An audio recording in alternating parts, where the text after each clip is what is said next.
अस्सलामुअलैकुम नाज़रीन, programme cross check के साथ मैं हूं वजीहा अब्दुल कादिर। नाज़रीन, आज हम बात करेंगे पाकिस्तान की सूरत हाल में, पाकिस्तान में क्या कुछ चल रहा है और क्या कुछ होने वाला है। आज हम आपको वो बताएंगे किस तरीके की सूरत हाल है और क्या क्या हम फेस कर रहे हैं। आज हम इस पर बात करेंगे। हमारे साथ मौजूद हैं, इनका ताल्लुक जो है वो सहाफ़त से भी है और ये एनालिस्ट भी हैं। महविश रज़ा हमारे साथ मौजूद है, बातचीत करते हैं। अस्सलामुअलैकुम। वालेकुम सलाम। कैसे हैं महविश आप? जी शुक्र अल्लाह। महविश, जैसे कि आपको पता है कि कराची में जो है रिसेंटली बारिश हुई है और मुसलसल वक्तन फ़वक्तन चल ही रही है, लेकिन वो बारिश जब इंसान के लिए रहमत बनती है, कुछ दिन बाद वो जहमत बन जाती है। यानी आप बारिशों का हाल देखें कि उसमें जैसे ही बारिश की एक बूंद बरसती है, बिजली मुअत्तल हो जाती है। रोड और सड़कों पे भी आएंगे, लेकिन आप ज़रा हम बिजली पे बात करते हैं कि एक बूंद टपकते ही फीडर ट्रिप हो जाते हैं। सारे फीडर आप देखेंगे सब ट्रिप हो जाते हैं और रोशनी, जिसे रोशनियों का शहर कहा जाता है, वो बिल्कुल अंधेरे में डूब जाता है। ऐसा क्यों है? बारिश तो अल्लाह की तरफ से रहमत ही होती है, लेकिन हमारी जो हुकूमत आजकल आ जाती है और हमारे जो मामलात हैं वो हमेशा जहमत ही बना देते हैं बारिश को। और अगर हम बिजली के हवाले से बात करें तो हमारे पास एक ही इदारा के इलेक्ट्रिक ही बच जाता है, तो के इलेक्ट्रिक हमेशा ही ये रोना आ जाता है उसका कि हमारे पास फीडर ट्रिप्स हो गए और हमारे पास इतनी कैपेसिटी नहीं है। तो एक बूंद टपकी और ये हो जाता है कि सबकी लाइटें चली गई, लोग फिर तार टूट जाते हैं। मोस्टली ये हो रहा होता है कि तार टूट जाते हैं और बच्चे उसमें करंट लग के, अभी भी रिसेंटली 2 दिन पहले बारिश हुई है, उसमें भी कुछ बच्चे ऐसे हैं जिनमें करंट लग के कुछ बच्चों की हलाकतें हुई हैं, लेकिन उससे कोई भी राह अमल कुछ भी नहीं होता। नहीं, आपको नहीं लगता कि जो आपने जैसे भी बच्चों की बात करी है कि पेरेंट्स को उस टाइम पर होश नहीं होता जब उनके बच्चे बाहर जा रहे होते हैं? आप ये चीज़ नहीं देखते कि आपके बच्चे इस टाइम पे बाहर जा रहे हैं? आपको भी तो, इंसान को खुद भी एहतियात बरतनी चाहिए हर चीज़ से। जब आपको पता है बाहर बारिश हो रही है, आप अपने बच्चों को क्यों बाहर निकालते हैं? देखिए, कराची का मौसम सबको ही पता है, मोस्टली गर्म ही रहता है, तो बारिश बहुत अरसे में मानसून का जब मौसम आता है तो बच्चों को आपको पता है फिर वालिदैन भी हो जाते हैं कि थोड़ा सा बच्चे हो जाएं। अब वालिदैन जब बच्चों को निकाल देते हैं तो उनको ये तो एक आइडिया नहीं होता कि वहाँ तार टूट जाएगा या कुछ हो जाएगा, लेकिन अक्सर ये हो जाता है कि तार टूट जाता है तो वो बच्चे फिर हलाकत पे आ जाते हैं। उसके अलावा के इलेक्ट्रिक के अलावा अगर हम बात करते हैं सुई सूदन गैस का, आपको पता है कि गैस की लोड शेडिंग चल रही है। जब पहले तो ये था कि जी लोड शेडिंग होती थी बिजली की, लेकिन अब गैस की जो लोड शेडिंग है वो भी उरूज पर पहुंच गई है। तो इस बारे में क्या कहना चाहेंगे आप? गैस की लोड शेडिंग जो है वो मोस्टली जो है वो सर्दियों में हुआ करती थी, लेकिन अब जो है वो गर्मियों में भी हो रही है। लेकिन इतना यहाँ इतनी ज़्यादा नहीं होती थी कराची में, वो पंजाब साइड पर होती थी, लेकिन यहाँ अब आप देखें ये बोलते हैं शॉर्टेज हो गई है गैस की। अब तो दिन ब दिन मजीद हर चीज़ में कमी आती जा रही है। गैस ले लें आप, बिजली ले लें, वक्तन फवक्तन हालात बेहतर होने के बजाय कमी हो गई, वो हालात जो है वो खराब होते हैं। हमारे पास डैम्स में पानी का खत्म हो जाता है, देन उसके बाद बारिश हो जाती है तो हमारे लिए जहमत हो जाता है। हमारे पास डैम्स का पानी इतना ओवरफ्लो करने लगता है कि फिर हमसे वो संभाला नहीं जा रहा होता। तो ये हमारे बदनिज़ामी का शिकार है। हमारे हालात जो है वो, हम क्या कह सकते हैं अपनी हुकूमत को और ऐसे लोगों को जो इन चीज़ों को देख रहे हैं, लेकिन कोई पुरसाने हाल नहीं है इन सारी चीज़ों का। अभी हमने बारिश पर बात करी, लेकिन उसके अलावा हम बात करेंगे अगर हम सड़कें देखते हैं, क्योंकि आपको पता है कि अंडरपास हमारे जो बने हैं वो, उसमें बारिश का पानी सीवरेज का निज़ाम बिल्कुल ऐसा नहीं है कि वहाँ पे फ़ौरन ड्रेन हो जाए पानी और एकदम सूख के सड़कें बिल्कुल ऐसे हो जाएं जैसे इस्लामाबाद में सड़कें हो जाती हैं। कराची की अगर हम बात करते हैं तो कराची में जगह जगह बारिश के कई दिन गुजर जाने के बाद भी पानी खड़ा होता है सड़कों पे, उससे फिर वो मच्छर पैदा होते हैं, बीमारियाँ, रोड एक्सीडेंट कितने होते हैं, ये सब कुछ उसको मिला के मतलब एक समझ लें एक मिलाप है जो कि बारिश होती है और ये फैलना शुरू कर देता है इसी तरीके से। और हम मुतासिर कौन होता है? हम। रोडों पर इतने एक्सीडेंट होते हैं, तो इस बारे में क्या कहना चाहेंगे आप? आप भी निकलती हैं बाहर, हम भी निकलते हैं बाहर, रोडों का हाल देख रही होती हैं। जब बारिश अनकरीब हो रही होती है तो कुछ इदारे जो है हमारे KMC DMC वाले काम करना है, उससे जब इनको ये पता होता है कि बिल्कुल बारिश सर पर है तब वो काम करना शुरू करते हैं, लेकिन उस काम का कोई फ़ायदा नहीं होता। गटर साफ़ कर रहे हैं, ये चीज़ें कर रहे हैं, आप ये जाके देख लें, गटर भी साफ़ हो रहे होते हैं, वो गटर का सारा जो वो उसकी अशिया वो सारी बाहर निकाल के रख दी जाती है और वो उसको उठाया नहीं जाता। उसको उठाने के लिए भी एक 2 दिन गुजर जाते हैं कि वो उठता नहीं है। फिर उसके बाद बारिश हो जाती है, उसके ऊपर आप समझ लें कि बारिश, उसके ऊपर पानी पड़ता है, फिर वही पानी फैलता चला जाता है उसी गंदगी से और फिर अंडर बाईपास भर जाते हैं। इतना जब रोड बना रहे होते हैं, प्लानिंग उस वक्त नहीं होती, फिर उसके बाद रोड खोदे जा रहे होते हैं हर जगह पर। अब ये हो रहा है कि हर जगह रोड खोद के पाइपलाइंस डाली जा रही है, लेकिन कोई फिर वो रोड खुद जाते हैं, उसके बाद वो रोड बंद नहीं होते कि उनको बंद दोबारा कर दिया जाए, ये ओवरलैप कर दिया जाए कि बंदा कोई हादसा ना हो, और वही फिर वो बैठते चले जाते हैं। पाइपलाइन तो डल जाती है लेकिन वो बैठते ही चले जाते हैं, फिर वो पूरा रोड ही बर्बाद हो जाता है। नहीं, मैं भी एक और बात ये कहूँगी, जैसे आपने बोला कि रोड पे खड्डे वगैरह कर दिए जाते हैं पाइपलाइन डालने के लिए, लेकिन अगर हम बीच सड़क की बात करें वहाँ तो आके कोई पाइपलाइन नहीं डालेगा। बीच सड़क जो जहाँ पे गाड़ियों का जो बड़ा ट्रैफिक होता है और वहाँ पर छोटे छोटे आप लोगों को देखेंगे कि रोड टूटना शुरू हो जाता है बीच से रोड। रोडों का निज़ाम ही है ये ना। अब हमें फंड्स दिए जाते हैं, जो MPMN उसको फंड्स दिए जाते हैं, उसके बावजूद भी आधे से ज़्यादा तो उनकी जेब में चले जाते हैं। जो सड़कें वो दिखाने के लिए बना रहे होते हैं तो उनका हाल आपको सामने ही है। अभी आप जो अभी नई हुकूमत आई है, उनके MPs MNs ने बहुत सड़कें बनाई हैं, लेकिन अभी 2 दिन की बारिश हुई है, हालांकि अभी शदीद बारिश है, आना बाकी है, स्पेल बाकी है अभी, लेकिन अभी हल्की बारिशों में सारी सड़कें ऊपर खड़कर आ गई हैं कि इस तरह लग रहा है कि वो शायद किसी गोंद से चिपका दी गई थी चीज़ें या कुछ कर दी गई थी। लेकिन अभी जाके आप उनसे कुछ कहें तो उनके पास कोई जवाब ही नहीं है कि कुछ देने के लिए आवाम को। लेकिन आवाम फिर भी वोट देती है, आवाम फिर भी वही करती है, आवाम फिर उनकी बातों में आती है, लेकिन कुछ भी नहीं होता यहाँ का। जितनी भी नई हुकूमतें आ जाएं बस कह कर आ जाती है, लेकिन ये कहते हैं कि आवा का आवा बिगड़ा हुआ है। यहाँ पर एक ब्रेक लेते हैं, ब्रेक के बाद वापस हाजिर हो गए। कहीं नहीं जाना, आपने देखते रहना cross check.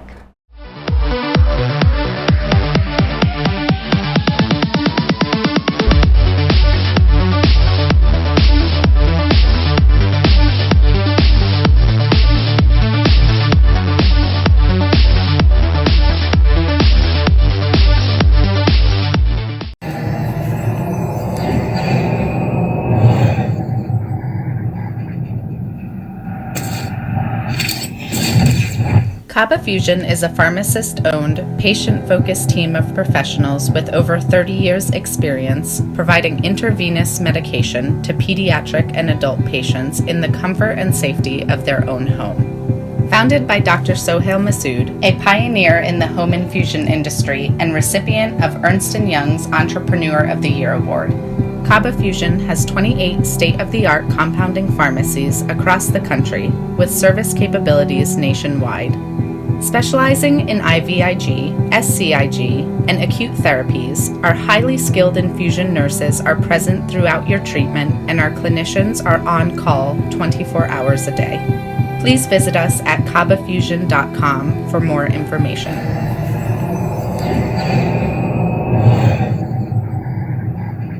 At Arkansas Spine and Pain, we love being a part of the family that is our great state. Our mission is to help every family we can live pain-free lives so you can get back to taking hikes, walking the dog, giving your kids and grandkids piggyback rides. Give us a call today at Arkansas Spine and Pain and get out of the cycle of agony you're in.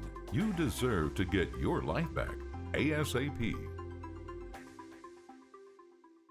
Canada से पाकिस्तान अब भेजे personal items, furniture, home appliances, electronics, generators और बहुत कुछ, वो भी निहायत मुनासिब रेट्स पर with royal cargo service. Pakistan और आजाद कश्मीर में फ्री डिलीवरी ऑफर के साथ 200 kg से ज्यादा ऑर्डर्स के लिए free pickup from all over GTA। कम से कम 25 kg की डिलीवरी सिर्फ $4 पर kg से। सो इस low cost door to door delivery offer से अभी फायदा उठाएं। कॉल करें रॉयल कार्गो सर्विस at 416-897-3311।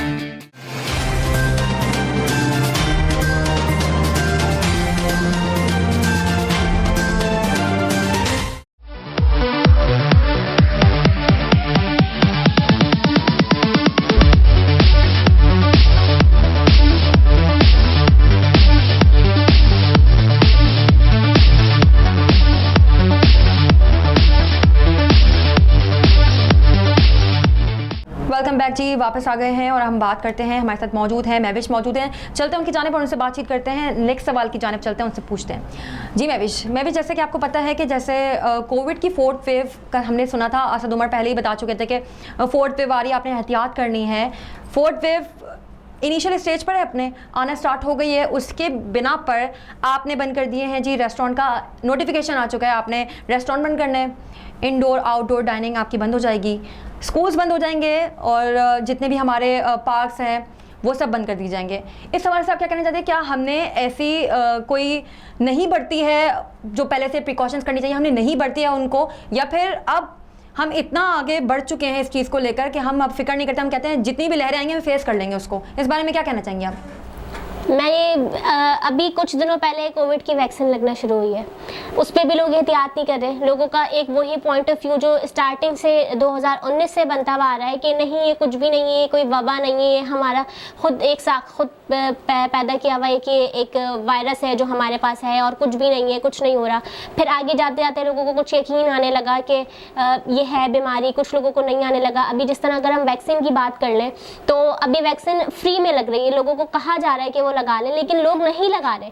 इतने ज़्यादा जो है वो इश्यूज़ क्रिएट कर दिए गए कि मैग्नेट हो जा रहा है, बॉडी मैग्नेट हो जा रही है आपकी, आप वैक्सीन लगवा रहे हैं। एक अजीब सी वीडियोज़ आपने भी देखी होंगी, वो सामने आ रही है, लोग कह रहे हैं कि ऐसा हो जा रहा है, वैसा हो जा रहा है। तो ऐसा नहीं है और हमारी आवाम इस तरीके की है कि गलत चीज़ की तरफ ज़्यादा अट्रैक्ट होती है। अगर हम बात कोई ऐसी कर रहे हैं तो वो आवाम जो है वो गलत चीज़ की तरफ ज़्यादा अट्रैक्ट, शायद वाकई ऐसे ही हो रहा है। पिछले 2 साल हो गए हैं, अब तो अवेयरनेस लोगों में आ जानी चाहिए, बल्कि आ चुकी होगी। हमारा जो निचला तबका है वहाँ पर हमारे पर अभी भी, जिस तरह हम एक पोलियो को ले लें, आज भी अभी अगर हम अंदरूनी देहात वगैरह में चले जाएं तो वहाँ पर पोलियो की भी वैक्सीन नहीं लगवाते, नहीं पिलाते बच्चों को, फिर वो पोलियो हो जाता है बच्चों को तो फिर लेके बैठे हुए होते हैं अभी भी। और ये कोरोना की भी यही है, अगर हम अभी अंदरूनी सिंध चले जाएं, यहाँ वहाँ चले जाएं तो लोगों को अभी भी यही है कि कोई कोरोना है ही नहीं और ये वैक्सीन नहीं लगवा रहे। कुछ लोगों का ये एक पॉइंट ऑफ व्यू, लोगों ने कोई जो वो एक किया हुआ है कि 2 साल बाद आप मर जाएंगे, इस तरीके की कोई चीज़ नहीं है। ये एक मिथ है।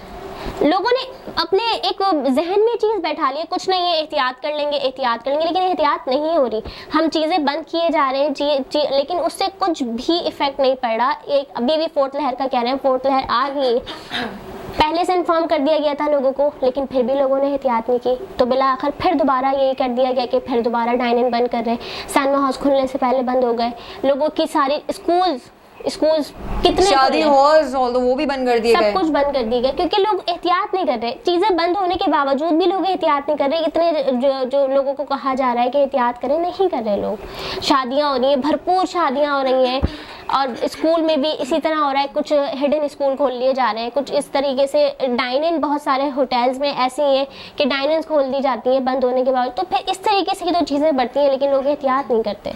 अच्छा, उसके अलावा बातचीत करेंगे SOPs को लोग फॉलो नहीं करें। आपने देखा होगा कि ज़ाहिर है ईद थी और मवेशी मंडी लगी थी, वहाँ पे लोगों ने SOPs को फॉलो नहीं किया। तो आप नहीं समझते कि इससे भी कोविड का ज़्यादा रुझान बढ़ता चला गया? बिल्कुल ऐसा ही है। आजकल जो है वो लोग एहतियात नहीं करते। मंडी में आप चले जाएं, मंडी में एक हुजूम लगा हुआ है लोगों का, मुंह से मुंह टकराए हैं लोगों के। आप ऐसे हॉस्पिटल्स देख लें, कुछ आप गवर्नमेंट के हॉस्पिटल्स चले जाएं, कुछ ऐसे हॉस्पिटल्स चले जाएं, वहाँ पर लोग एक दूसरे के मुंह पर बैठे हुए होते हैं। इवन मैंने अपनी आंखों से देखा है कि हॉस्पिटल्स में लोग एक दूसरे से बिल्कुल इस तरह बैठे हुए हैं कि जगह ही नहीं है, सर जोड़ के बैठे हुए। तो फिर जब हमारे अपने इदारे जो हमारे मुहाफिज हैं मेडिकल के, जब वही एहतियात नहीं करेंगे तो हम फिर और कौन से इदारों को फिर हम ब्लेम करें? बिल्कुल ऐसा ही। और दूसरी बात, अगर अभी हमने मंडियों की बात करी, आपको पता है कि गैर कानूनी मंडियां भी लगाई गई थी। जो बड़ी मंडियां हैं वो तो चलें ठीक है, माना जाता है कि वो लगानी है क्योंकि ज़ाहिर है सुन्नत इब्राहिमी हमें अदा करनी होती है, लेकिन जो गैर कानूनी मंडियां जगह जगह पे लगा दी जाती हैं कच्ची आबादी में बेसिकली, तो कितना नुकसान जो है वो हमें भुगतना पड़ता है। एक कॉन्सेप्ट बना हुआ है कि हमें बड़ी ही मंडी, और ऐसे ही होना चाहिए कि एक जगह पर एक मंडी लग गई है, लेकिन अब एक कॉन्सेप्ट ये चलता हुआ आ रहा है कि भाई जानवर को छत पे पाल लिया, कुछ जानवर को फिर नीचे आके गली में मंडी लगा दी गई, कुछ इलाके में, छोटे इलाकों में मंडी लगा दी गई। इस तरीके से जो एक आपकी ऑफिशियली एक जो मंडी लगी हुई होती है, फिर वहाँ के व्यापारी फिर इस तरह कह रहे होते हैं कि भाई लोग ज़्यादातर जो है वो अपने इलाके से ही जानवर ले लेते हैं, यहाँ तक नहीं आते, फिर उनको अपने जानवर लेके वापस जाना पड़ता है। और फिर रेट्स का भी हो जाता है कि आपको अपने इलाके में थोड़े कम रेट्स में मिल जाता है, फिर आप वहाँ जाते तो आप कहते हैं कि रेट्स का बहुत ज़्यादा वो है। तो आपको नहीं लगता कि ये तो गैर कानूनी है सब कुछ? इस तरीके से कहीं भी आपने मंडी लगा ली है और ये हुकूमत से आपने किसी चीज़ की परमिशन ली, क्योंकि ज़मीन तो आपकी अपनी नहीं है ना। कोई ऐसा, अब तो आपको भी पता है कि यहाँ पे कोई रूल्स और रेगुलेशंस ही नहीं है, जिसका जो दिल करता है वो कर लेता है। पुलिस वाले आते हैं, पैसे देते हैं, चले जाते हैं, कुछ भी नहीं है। आपने मंडी लगाई, आपने पुलिस वाले को रोजाना देना, इवन कि आपको पुलिस वाला ही हिफाजत करेगा आपकी जगह की, अगर आपने उसको पैसे आप दे रहे हो। तो इस तरीके का कोई निज़ाम ही नहीं, कोई SOPs ही नहीं है ना आपके। और आप बल्कि आप छोटे छोटे इलाकों की मंडियों में चले जाएं, वहाँ पे छोटे छोटे बच्चे इस तरह भाग रहे होते हैं और इस तरह जानवरों के साथ। और फिर ज़रूरी नहीं है कि सिर्फ कोरोना ही फैले, इसके अलावा भी जो वहाँ पे गंदगी है और भी बीमारियाँ बच्चों में वबा फैलती चली जाती है, फिर तो एक दूसरे से कन्वर्ट होती हैं, आपके कहने का मतलब ये है। अच्छा, मैं भी आपको जैसे पता है कि मवेशी मंडी में लोग जाते हैं, विजिट करते हैं, वहाँ पे जब गाड़ियाँ पार्क करते हैं, वहाँ पे अपनी ही इंतज़ामिया ने गठजोड़ बना के रखा हुआ है कि मतलब वो जब गाड़ी पार्क कर देते हैं उसको वो उठा के फुटपाथ पे प्लेस कर देते हैं और उसके बाद वो उसको उतारने के लिए चार्जेस मांगते हैं। ये गैर कानूनी है, क्योंकि ऐसा कोई नहीं है कि आपने जाके वहाँ पे पार्किंग पे करनी है, और वो भी 2-2, 3-3, 4-4 हज़ार रुपये। इस बारे में क्या कहना चाहिए आप? पार्किंग माफिया की आप जो बात करनी है बहुत बड़ा माफिया है, इस पर तो हम जितनी बात करें उतनी कम है। सिर्फ आप मंडी की बात ना करें पार्किंग माफिया की, आप ऑफिस के बाहर चले जाएँ, आप शारा फैसल पे चले जाएँ तो वहाँ पे जो ऑफिस बने हुए हैं तो सड़कों पर दोनों साइडों पर गाड़ियाँ खड़ी की हुई हैं और जो फुटपाथ है वहाँ पर बाइक्स खड़ी की हुई है, यानी लोगों का चलना भी मुहाल है इवन। तो उनको कोई देखने वाला नहीं है, ये इनको पार्किंग के ये दिए जाते हैं, ठेके दिए जाते हैं, देन उसके बाद कोई देखने वाला ही नहीं होता ना। आप मंडी चले जाएं, मंडी में ठेके दिए जाते हैं बनिस्बत पार्किंग के, उनके चार्जेस लिखे हुए होते हैं, लेकिन क्या इस तरीके की धांधली है कि वो आपकी गाड़ी को उठाकर कहीं किसी और जगह पार्क कर देंगे, क्रेन के जरिए कहीं कर देंगे और फिर धांधली से आपसे पैसे मांग रहे हैं। मुझे बताइए, ये जायज़ बात है कि आपने किसी गाड़ी उठा के रख दी है और फिर वो जब आपसे लेने आए तो आप उसको कहो कि आप मुझे 2 या 4 या 5 हज़ार रुपये दो, फिर हम आपकी गाड़ी उतारेंगे? हम ये कह सकते हैं कि हर कोई इतने झंझटों में नहीं पड़ता। ये सारी इंतजामिया का, ये वहाँ की इंतजामिया का बिल्कुल इंतजामिया की गफलत है वहाँ पे, क्योंकि जब आपने एक ठेके पे पार्किंग का एक दे दिया है तो उसके बाद भी फिर वहाँ पर आप क्यों इस तरीके की चीज़ करें और लोगों से बनिस्बत जोर ज़बरदस्ती से पैसे लिए जा रहे हैं, लेकिन वहाँ की इंतजामिया कुछ भी नहीं करी, क्योंकि इन सारी चीज़ों में इंतजामिया और सारे लोग मिले हुए होते हैं। क्योंकि आप खुद देख लें, आप एक घर में रह रहे हैं तो आपको पता नहीं है कि आपके दूसरे रूम में क्या हो रहा है और आपके अपने रूम में क्या हो रहा है। जब एक जगह पे मंडी लगी हुई है, वहाँ की इंतजामिया है, तो इंतजामिया को क्या नहीं पता होगा कि अंदर क्या काम चल रहा है? तो फिर ये सारी चीजें मिली भगत होकर ये सारी चीजें हो रही होती है, हर किसी के जेब में हर पैसे जा रहे होते हैं, सारी चीजें हो रही होती हैं, तो कोई एक्शन नहीं लेता है इस चीज के हवाले से। अच्छा, मैं भी एक और बात मैं आपसे ये पूछूंगी, सवाल मेरा बेसिकली आपसे ये है कि जैसे आपको पता है कि अभी स्कूल्स बंद करने का कह दिया है, तो एजुकेशन का हमारा पहले ही बहुत लॉस हो चुका है। आप क्या कहना चाहेंगे आप कि इतना लॉस हम पहले ही कर चुके हैं और पेरेंट्स ने भी बच्चों को जो है वो अब रोक लिया कि नहीं स्कूल नहीं भेजेंगे और स्कूल बंद कर दिए गए, जबकि आपको पता है पिछले 9 मैट्रिक पे जो बच्चों के पेपर्स हुए उसमें बेतहाशा चीटिंग हुई है। क्या आपको लगता है ये पाकिस्तान का, ये कराची का निज़ाम है कि बच्चे इस तरीके से चीटिंग करें और उसके बाद वो आगे, आप कहते हैं ना 9 मैट्रिक का लेवल आपने पार कर लिया तो आगे आप अच्छे से इंटर को फेस कर सकते हो, लेकिन जब आपकी चीटिंग, शुरुआत आपकी चीटिंग से हुई है तो आप आगे क्या मुस्तकबिल बनाओगे पाकिस्तान का? जब आपके बच्चे स्कूल ही नहीं जा रहे, जब एक अरसे से आपका स्कूल ही बंद है, आपने पिछले साल पिछले पेपर्स में ये किया कि बच्चों को प्रमोट कर दिया, अब आप ये कह रहे हैं कि बच्चे पेपर्स दें, बच्चों के स्कूल नहीं खुले हुए, ऑनलाइन क्लासेस का जो हाल है, टीचर्स ऑनलाइन क्लासेस क्या दे रहे हैं, वो सिर्फ स्लाइड्स पढ़ रहे होते हैं, देन इसके अलावा कुछ भी नहीं होता। टीचर्स का मैयार इतना गिर गया है कि टीचर्स को पता ही नहीं है कि ऑनलाइन क्लासेस का क्या सॉफ्टवेयर है क्या नहीं है। बहुत सारे लोग जो है वो बड़े स्कूलों को अफोर्ड नहीं कर सकते जहाँ पे तालीमी मैयार अच्छा बेहतर है, तो लेकिन हमें तो अपने गवर्नमेंट इदारों को बेहतर करना चाहिए, लेकिन हमारे गवर्नमेंट इदारे उस दहाने पे खड़े हुए कि हमें अल्लाह माफ़ करे कि बच्चे वहाँ से जो निकलते हैं तो वो मोस्टली जो है वो 3 डब्बे वाले और इस तरीके से बच्चे हो रहे होते हैं। तो हमारा तालीम का निज़ाम है ही क्या? हम आज तक अपने तालीम के निज़ाम में अभी तक आगे बढ़ ही नहीं सके थे कि ये कोविड आ गया, उसके अलावा हम आए दिन अपने स्कूल बंद कर देते हैं, कोई वो ही निज़ाम ही नहीं। मेरे साहब, अगर ये देखें कि जितने भी बाहर के ममालिक हैं, हमारे मुल्क हैं सारे, वो सब उनका सारा पढ़ाई का जो कॉन्सेप्ट है वो सब ऑनलाइन पर है, ठीक है। कराची में यानी हम पूरे पाकिस्तान की बात करें तो वहाँ पे ऑनलाइन का सिस्टम इतना अच्छा बेहतर क्यों नहीं? तो हमें क्या ऐसा करना चाहिए कि हम अपने सिस्टम को बेहतर बना सकें? हमें लोगों को अवेयरनेस नहीं है, हम सिर्फ अपने जो टेक्नोलॉजीज़ को है ना वो सिर्फ एक टिकटॉक और मूवीज़ और इस तरीके से हम अपने टेक्नोलॉजीज़ को यूज़ कर रहे होते हैं, ज़्यादातर इसी तरीके से। अब घर पर बैठे हुए बच्चों का ज़्यादातर रुझान है मूवीज़ बना लें, मूवीज़ देख लें, टिकटॉक्स बना लें, और वो एक गेम है PUBG, एग्जैक्टली, और वो सारे बच्चों को मतलब एक जगह पे जोड़ लिया, मतलब वो फोन से बाहर निकलते ही नहीं है। आप किसी के भी घर पे चले जाएं, इवन आप अपने किसी नियरेस्ट किसी के घर चले जाएं, वहाँ पे सारे बच्चे वही बैठे होते हैं, इवन के पेरेंट्स भी खेल रहे होते हैं। पेरेंट्स को ये अवेयरनेस नहीं है तो हम आगे किसी को क्या कह सकते हैं कि टेक्नोलॉजीज किस तरीके से यूज़ करनी चाहिए? हमें उसका यूज़ ही नहीं पता कि हमने यूज़ किस तरीके से करनी है। क्योंकि आपको पता है जूम जो है वो एक बेसिकली मीटिंग ऐप है, मीटिंग के लिए हम उसे यूज़ करते हैं, कहीं ऑनलाइन यूज़ करते हैं मीटिंग के लिए, लेकिन वो आपने बना दिया जी एजुकेशन के लिए, जबकि आपको पता है कि बहुत सारे टीचर्स ऐसे हैं जिन्हें वो एप्लीकेशन यूज़ करनी नहीं आती। अभी भी ऐसा, और स्टूडेंट्स ऐसे हैं, इंटरनेट का इशू है, लाइट का इशू है, वो स्टूडेंट और टीचर्स दोनों फेस कर रहे हैं। क्या आपको नहीं लगता कि 2 साल से हम इस फेज में हैं, अब निकल कर हमें बेहतरी की जानिब आना चाहिए?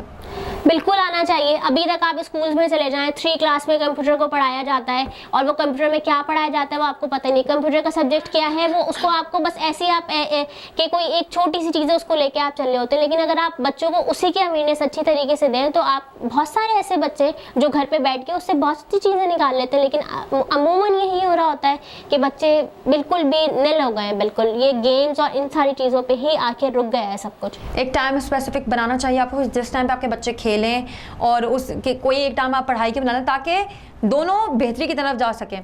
अच्छा महविज़, इन दी एंड कोविड की 4th वेव जो इनिशियल स्टेज पर है अपने, आप क्या मैसेज देना चाहेंगे लोगों को? मैं यही देना चाहूँगी कि 4th वेव का हमें पहले से ही बोल दिया गया था कि 4th वेव आ रही है, लेकिन लोगों ने फिर भी एहतियात नहीं की 4th वेव के लिए। तो अब ये कह सकती हूँ मैं कि अब इंडोर भी डाइनिंग्स बंद कर दी है, इंडोर डाइनिंग बंद कर दी है, स्कूल्स बंद कर दिए, सिनेमा हॉल्स बंद कर दिए, तो पिकनिक पॉइंट्स इवन बंद कर दिए। लोग पिकनिक पॉइंट्स पे इस तरीके से जा रहे हैं कि जैसे कभी गए ही नहीं हैं समंदर पे, इस तरीके से लोग जा रहे हैं। तो मेरी लोगों से गुजारिश है कि एहतियात करें, वैक्सीन लगवाएं और अब महदूद रहें घर तक और समाजी फासले को बरकरार रखें। थैंक यू महविश रज़ा जी। तो हमारे साथ मौजूद थी महविश रज़ा जिन्होंने अपना कीमती वक्त निकाला और हमें दिया और काफ़ी चीज़ें बताई जो कि हमें नहीं पता थी और आप लोग उसको जानना चाह रहे थे। तो इसी के साथ अपनी होस्ट वजीहा अब्दुल कादिर को दीजिए इजाज़त। देखते हैं ये programme cross check.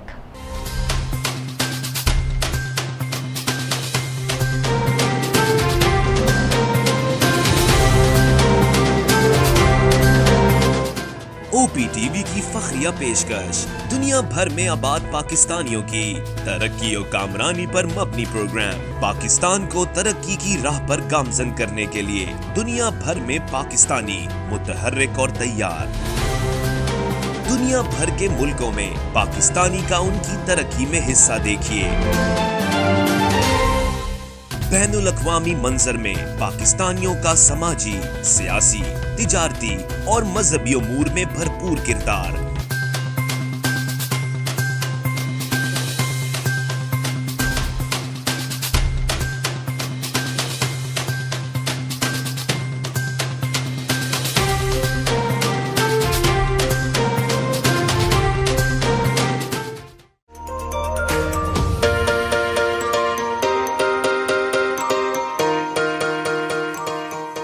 Santiago canyon college का अहम ऐलान। पाकिस्तानी तालिब इल्मों के लिए खुशखबरी। पाकिस्तान में घर बैठे आला तालीम के ख्वाहिशमंद कंप्यूटर साइंस और बिजनेस एडमिनिस्ट्रेशन में ऑनलाइन ट्रेनिंग प्रोग्राम के तहत 2 साला डिग्री प्रोग्राम पेश करता है। ऑनलाइन पढ़ने वाले तुलबा प्रोग्राम की तकमील के बाद कैलिफोर्निया की नामवर यूनिवर्सिटियों में दाखिले के अहल होंगे। सैंटियागो कैनियन कॉलेज अमेरिका में दाखिलों की जमानत देता है। सैंटियागो कैनियन कॉलेज का खुसूसी प्रोग्राम पाकिस्तान के लिए आपके ख्वाबों की तामीर, आला मुस्तकबिल की तामीर। आज ही दाखिले के लिए मंदरजा झेल नंबर्स पर राब्ता कीजिए।